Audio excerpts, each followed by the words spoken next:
நண்பர்கள் அனைவருக்கும் காலை மாலை மதிய வணக்கங்களை தெரிவித்துக் கொள்வது உங்கள் நண்பனாகும். இன்னைக்கு வீடியோவில் நம்ம எதை பற்றி பார்க்க போகிறோம் அப்படின்னு பார்த்தீங்கன்னா, சிங்கப்பூருக்கு விசா ப்ராசஸிங் டைம் வந்து எத்தனை நாள் அப்படிங்கிற மாதிரி தான் பார்க்க போகிறோம். நிறையா பேர் வந்துட்டு இந்த கொஸ்டினை வந்து கேட்டிருந்தாங்க. அதாவது ஒவ்வொருத்தவங்களுக்கும் ஒவ்வொரு மாதிரியான பாஸ் வந்து சிங்கப்பூர்லேருந்து அலாட் பண்ணுவாங்க. சிங்கப்பூரில் வந்து என்னென்ன மாதிரியான பாஸ் இருக்குது அப்படின்னு பார்த்தீங்கன்னா, tourist visa, student pass, E pass, S pass, NTS permit, PCM permit, shipyard permit. So இந்த மாதிரி வந்துட்டு நிறையா டைப்பாக ப்ராசஸ் இருக்குது. இந்த ஒவ்வொரு ப்ராசஸுக்கும் பார்த்திங்க அப்படின்னா ஒவ்வொரு மாதிரியான ப்ராசஸிங் இருக்கும், ஒவ்வொரு மாதிரியான ப்ராசஸிங் டைம் இருக்கும். அது என்ன அப்படிங்கிறத இந்த வீடியோவில் டீட்டெயிலாக பார்த்துடலாம்.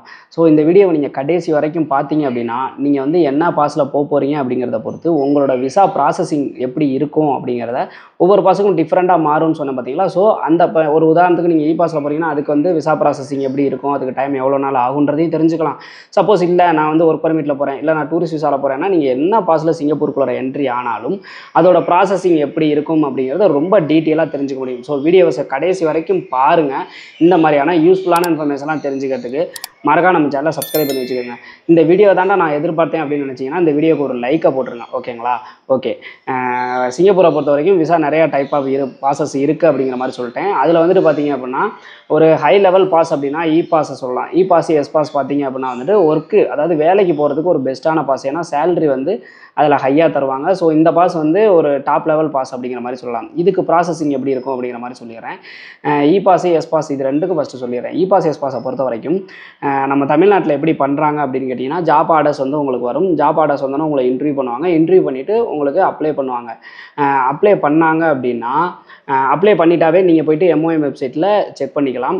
இதை வச்சு நிறையா ஏமாற்று வேலைகள்லாம் நடக்குது. நீங்கள் முன்னாடியே இப்போ உங்களுக்கு ஒரு உதாரணத்துக்கு இந்த பாஸில் நான் உனக்கு ரெடி பண்ண போகிறேன் அப்படின்னு சொல்லி லட்சக்கணக்கில் அமௌண்ட் கேட்டாங்க அப்படின்னா தயவுசெய்து கொடுக்காதீங்க. ஓகேங்களா? ஒரு 10,000 20,000 அந்த ரேஞ்சுனா நீங்கள் கொடுங்க. அதர்வைஸ் வந்து அதுவும் அவங்கள்ட்ட இருந்து சப்போஸ் அவங்க ரெடி பண்ணி கொடுக்கலாம் திருப்பி வாங்க முடியும் அப்படின்னா மட்டும் கொடுங்க, இல்லைனா கொடுக்காதீங்க. அந்த ரேஞ்சில் மட்டும் கொடுங்க. எனக்கு தெரிஞ்ச வரைக்கும் எது பெஸ்ட்டு அப்படின்னு கேட்டிங்கன்னா, நீங்கள் இப்போ அப்ளை பண்ணதுக்கப்புறமேட்டு கொடுக்குறது ரொம்ப பெஸ்ட்டு. சப்போஸ் அப்படி முன்னாடியே கொடுக்குறீங்கன்னா கம்மியான அமௌண்ட்டு கொடுங்க. அப்ளை பண்ணிட்டாங்க அப்படின்னா எம்ஓஎம் உங்களுக்கு வந்து அந்த அப்ளை காப்பி ஒன்று அனுப்புவாங்க. அதை பார்த்துடலாம். பார்த்துட்டு எம்ஓஎம் வெப்சைட்டில் போய் செக் பண்ணிக்கலாம். செக் பண்ணிவிட்டு பெண்டிங் அப்படிங்கிற மாதிரி உங்களுக்கு காமிச்சிடும். அது காமிக்கிறதுக்கு உங்களுக்கு ஒரு 3 days கூட ஆகலாம். ஓகேங்களா? சம்டைம் 3 days கூட ஆகலாம். ஆனால் மோஸ்ட்லி 1 or 2 daysலேயே வந்து உங்களுக்கு பெண்டிங்னு காமிச்சிடும். சில பேர்லாம் வந்து அப்ளை பண்ணி உங்களுக்கு அனுப்பியிருப்பாங்க. உடனே நீங்கள் போய் செக் பண்ணிங்கன்னா காமிக்கலை, என்ன பெண்டிங்னே எம்ஓஎம் வெப்சைட்டில் காமிக்கலை அப்படிங்கிற மாதிரி நிறையா பேர் சொல்கிறீங்க. உடனே காமிக்காது, கொஞ்சம் டைம் ஆகும். ஸோ அதிகபட்சம் 2 நாளில் காமிச்சிடும். சில பேர்லாம் 10-15 நாள் ஆச்சு காமிக்கலை அப்படிங்கிற மாதிரிலாம் சொன்னாங்கன்னா அவங்க அப்ளை பண்ணலை, போய் சொல்கிறாங்கன்னு அர்த்தம். சரிங்களா? ஸோ அதிகபட்சம் 1 or 3 daysக்குள்ளார உங்களுக்கு கண்டிப்பாக எம்ஓஎம்ல பெண்டிங் அப்படின்னு காமிச்சிடணும். காமிச்சிட்டா உங்களுக்கு உண்மையிலே அப்ளை பண்ணிடுறாங்க அப்படிங்கிற மாதிரி அர்த்தம். அப்படி அப்ளை பண்ணிட்டாங்கன்னா அவங்க கையில், ஏஜென்ட் கையில் எதுவுமே கிடையாது, கம்பெனி கையில் எதுவுமே கிடையாது.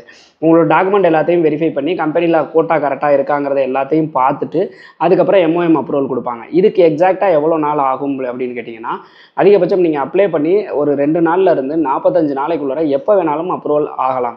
சப்போஸ் சில பேருக்குலாம் வந்து எனக்கு 2 மாதம் ஆச்சு பெண்டிங்னு தான் காமிக்குது அப்படிங்கிற மாதிரிலாம் சொல்லுவாங்க. அது நீங்கள் கண்டிப்பாக அப்போலாம் 2 மாதம்லாம் மோஸ்ட்லி காமிக்காது. ஒரு சில பேருக்கு அப்படி காமிக்குது அப்படின்னா நீங்கள் ஏஜென்ட்ட சொல்லி கம்பெனிகிட்ட சொல்லி கம்பெனி வந்து எம்ஓஎம்க்கு மெயில் போட்டு கேட்கலாம், எதனால எங்களுக்கு இவ்வளோ லேட் ஆகுது அப்படிங்கிற மாதிரி கேட்டால் அதுக்கு ரீசன் சொல்லுவாங்க. இல்லை அப்படின்னா சில பேருக்குலாம் வந்துட்டு டாக்குமெண்ட் சரியாக சப்மிட் பண்ணாமல் இருக்கலாம். அந்த மாதிரி ஏதாவது பிரச்சனை இருக்குது அப்படிங்கிற பட்சத்தில் கொஞ்சம் உங்களுக்கு அவங்க எம்ஓஎம் சைட்லேருந்து கம்பெனிக்கு மெயில் பண்ணியிருப்பாங்க, இந்த டாக்குமெண்ட்டை சரியாக அனுப்புங்க, இல்லைனா இப்போ சப்போஸ் உங்களோட சேலரி ஸ்லிப் ஏதாவது கேட்டிருக்கலாம்.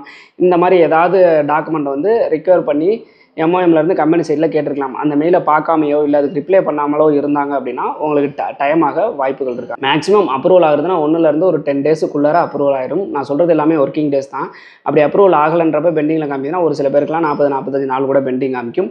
இ பாஸ்லாம் ரிஜெக்ட் ஆகவும் வாய்ப்பு இருக்குது. இ பாஸ், எஸ் பாஸ் இதெல்லாம் வந்து ரிஜெக்ட் ஆகவும் வாய்ப்பு இருக்குது. ஏன்னா கோட்டா சரியாக இல்லை, டாக்குமெண்ட் சரியாக சப்மிட் பண்ணல, எம்ஓஎம்ல வந்துட்டு அந்த எல்லாம் ஒரு சேலரி லிமிட்லாம் ஃபிக்ஸ் பண்ணி வச்சுருக்காங்க, அந்த லிமிட்டுக்கு கம்மியாக போட்டிருந்தாங்க அப்படின்னாவோ இந்த மாதிரிலாம் வந்து ஏதாவது தவறுகள் இருக்குது அப்படிங்கிற பட்சத்தில், இல்லை அந்த வேலைக்கு அந்த கேண்டிடேட் எலிஜிபிள் இல்லை அப்படிங்கிற பட்சத்தில் ரிஜெக்ட் ஆகவும் வாய்ப்புகள் இருக்குது. ஓகேங்களா?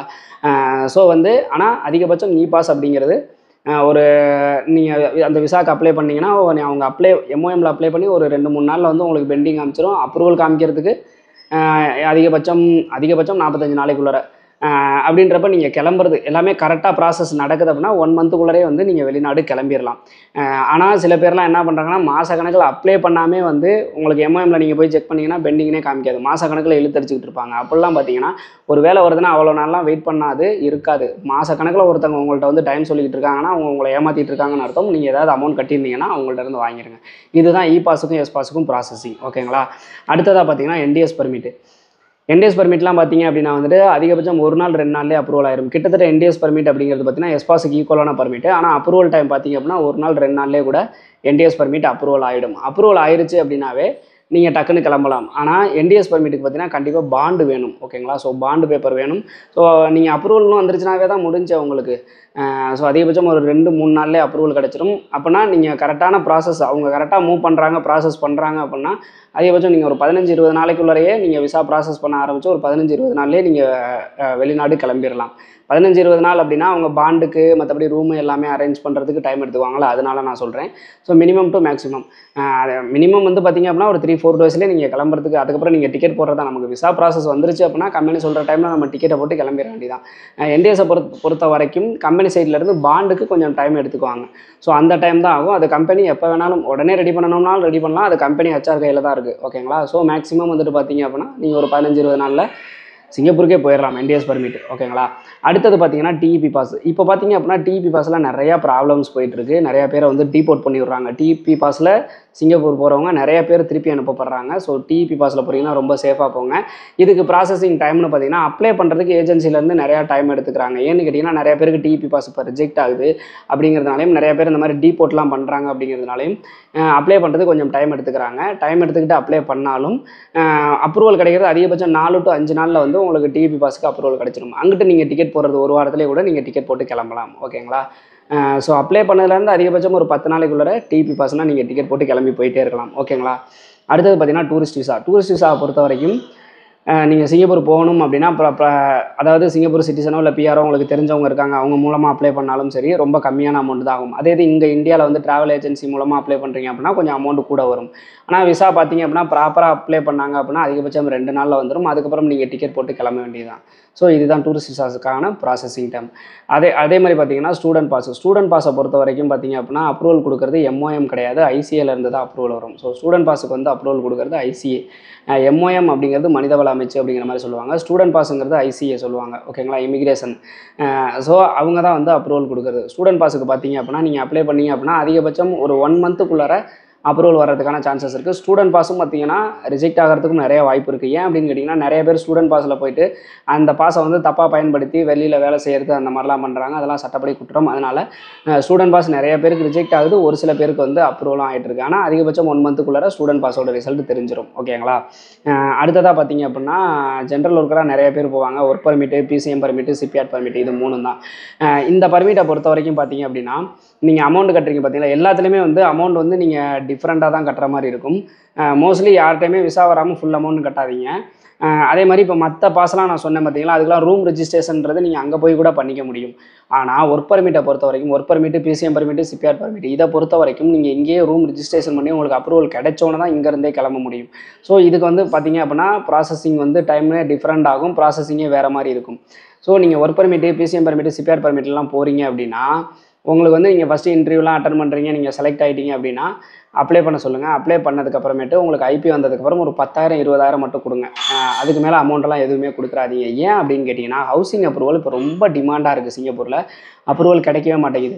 இந்த work permit, PCM permit, CPR permit எல்லாருமே பார்த்தீங்க அப்படின்னா அந்த ஹெச்டிபி ப்ளோக் சிங்கப்பூரில் இருக்குது பார்த்தீங்களா, அதிலெல்லாம் தங்கக்கூடாது. கண்டிப்பாக வந்து டொமட்ரியில் தான் தங்கணும். அப்படிங்கிற பட்சத்தில் டொமட்ரிக்கு வந்துட்டு டொமட்ரி கிடைக்கிறதே ரொம்ப கஷ்டமாக இருக்குது, ரூம் கிடைக்கிறதே ரொம்ப கஷ்டமாக இருக்குது. நிறையா டொமட்ரி சிங்கப்பூரில் இப்போ கட்டிட்டு தான் இருக்காங்க. இருந்தாலுமே இன்னுமே அந்த ரூமுக்கு வந்து டிமாண்ட் இருக்கிறதுனால ஹவுசிங் அப்ரூவல் கிடைக்க ரொம்ப லேட் ஆகுது.